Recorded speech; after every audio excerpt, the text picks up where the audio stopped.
Hello everybody, it's Mrs. Brooks here. Of course you all know that. Right, I am going to read a book called The Roman Mysteries. It is a book set in the Roman times, and I'm going to read it for everybody, but especially for St. Joseph class because they are learning about the Romans. Okay, now this book is called The Thieves of Ostia, and I think Mr. McCarroll started reading it in class, but hasn't managed to finish it, so we'll start from the beginning. So, scroll 1 instead of chapter 1. Okay, Flavia Gemina solved her first mystery on the Ides of June in the 10th year of the Emperor Vespasian. She had always had a knack for finding things her father misplaced. His best toga, his quill pen, and once even his ceremonial dagger. But this time there had been a real crime with a real culprit. It was a hot, still afternoon, for the sea breeze had not yet risen. Flavia had just settled herself in the garden by the fountain with a cup of peach juice and her favourite scroll. "Flavia, Flavia!" her father's voice came from the study. Flavia took a sip of juice and quickly scanned the scroll to find her place.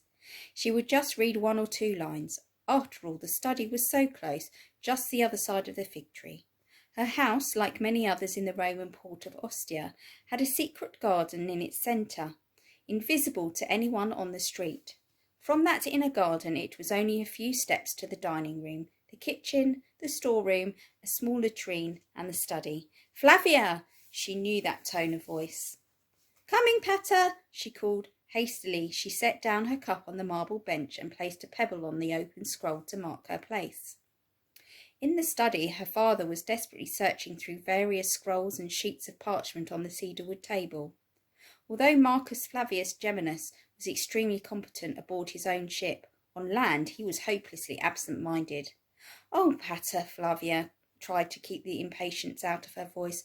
"What have you lost now?" "It isn't lost, it's been stolen." "What? What's been stolen?" "My seal, my amethyst signet ring, the one your mother gave me." Oh, she winced. Her mother had died in childbirth several years previously, and they both still missed her desperately. Flavia touched her father's arm reassuringly.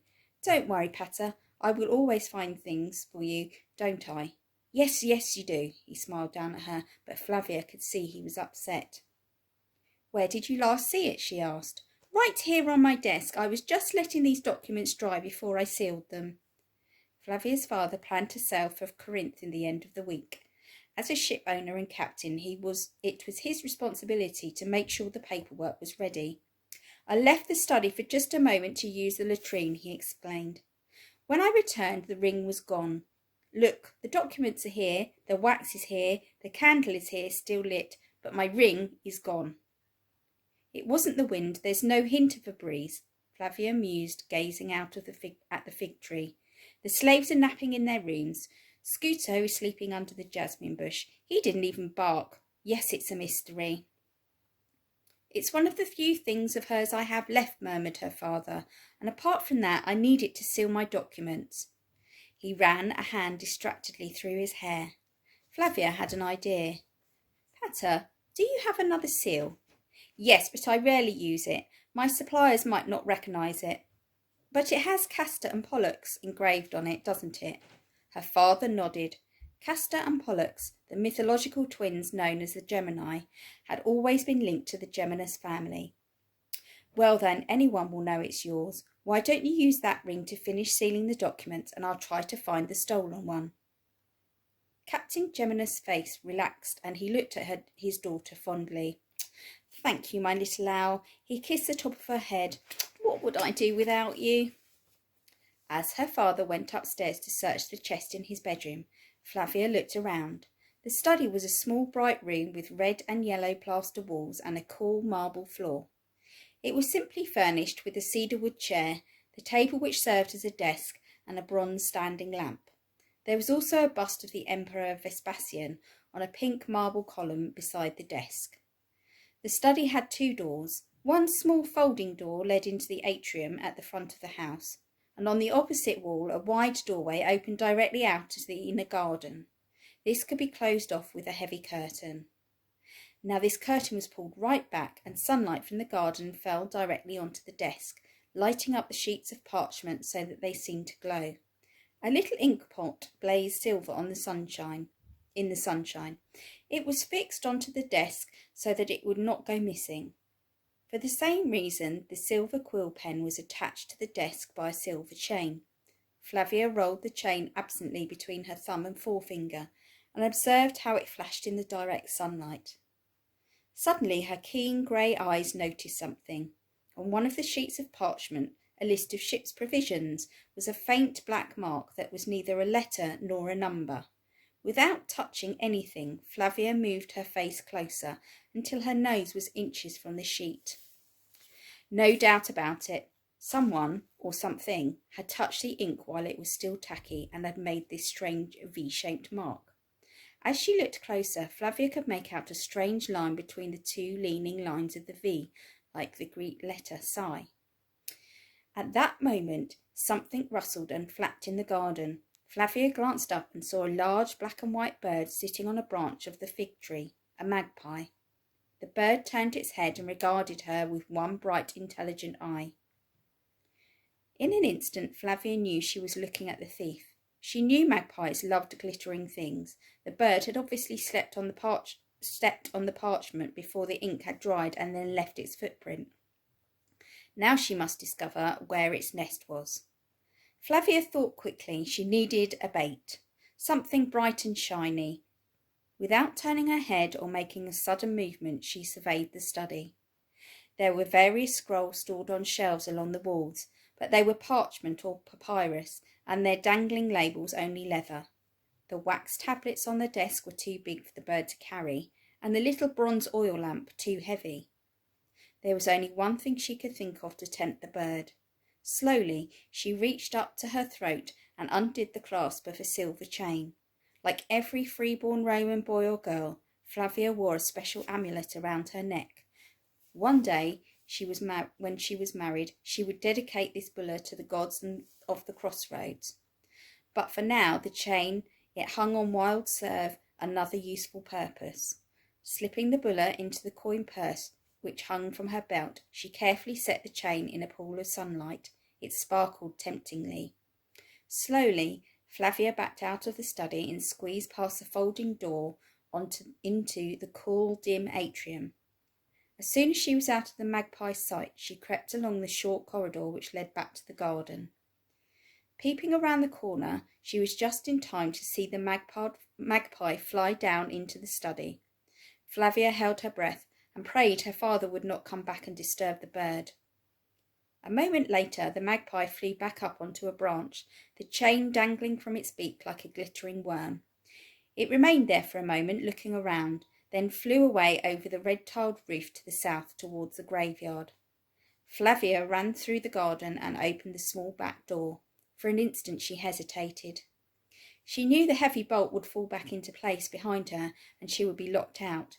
If she went through the doorway, she would leave the protection not only of her home, but of Ostia. Her house was built into the town wall. Furthermore, the door led directly into the necropolis, the city of the dead, with its many tombs and graves scattered among the trees, and her father had warned her never to go there. But she had promised to find the ring her mother had given him. Flavia took a deep breath and stepped out. The door shut behind her and she heard the bolt fall. There was no going back now. She was just in time to glimpse a flutter of glossy black and white as the bird flew to a tall umbrella pine. She ran quickly and quietly, keeping the trunk of a large cypress tree between herself and the feathered thief. The magpie flew off again, and Flavia ran to the pine tree, peeping out from behind it. She saw nothing, no movement anywhere. Her heart sank. Then she saw it. In an old oak near a large tomb, something flashed. Something flashed black and white. It was the magpie. It had popped up from the trunk of the oak like a cork ball in a pond, and its beak was empty. For a few minutes the magpie preened itself smugly, no doubt pleased at an afternoon's haul. Presently it hopped onto a higher branch, cocked its head for a moment, and flew back towards the north, probably to see if there was any treasure left in her house. Flavia dodged among the tombs and trees and reached the old oak in no time. The bark was rough and scratched her hands, but its roughness helped her to get a good grip. She went up it with little difficulty. When she reached the place where the trunk forked into branches, her eyes opened in amazement. A small treasure trove of bright objects glittered there. Her chain lay on top, and there was her father's signet ring. With a silent prayer of thanks to Castor and Pollux, she slipped the ring and chain into her drawstring coin purse. Digging deeper, she found 3 silver bangles and a gold earring. Flavia put these in her purse as well, but decided to leave an assortment of cheap copper chains and earrings. They had gone green with age. With her fingertip, she gingerly pushed aside some glittery shards of Alexandrian glass. Beneath them, right at the bottom, lay another earring, which was still bright and yellow. Heavy too, it was gold. It had 3 tiny gold chains with a pearl dangling at the end of each, and it was set with a large emerald. Flavia marvelled at its beauty before slipping this earring into her coin purse too. Now she must go quickly before the big magpie returned. She was just about to ease herself down when a noise made her hesitate. It was an odd panting sound. She looked nervously at the large tomb a few yards to her right. It was shaped like a small house, with a little arched roof and door. She reckoned it might hold as many as 20 funeral urns filled with the ashes of the dead. But the panting did not come from the tomb. It came from directly below her. Flavia looked down, and her heart skipped a beat. At the foot of the tree were at least 6 wild dogs, all staring hungrily up at her.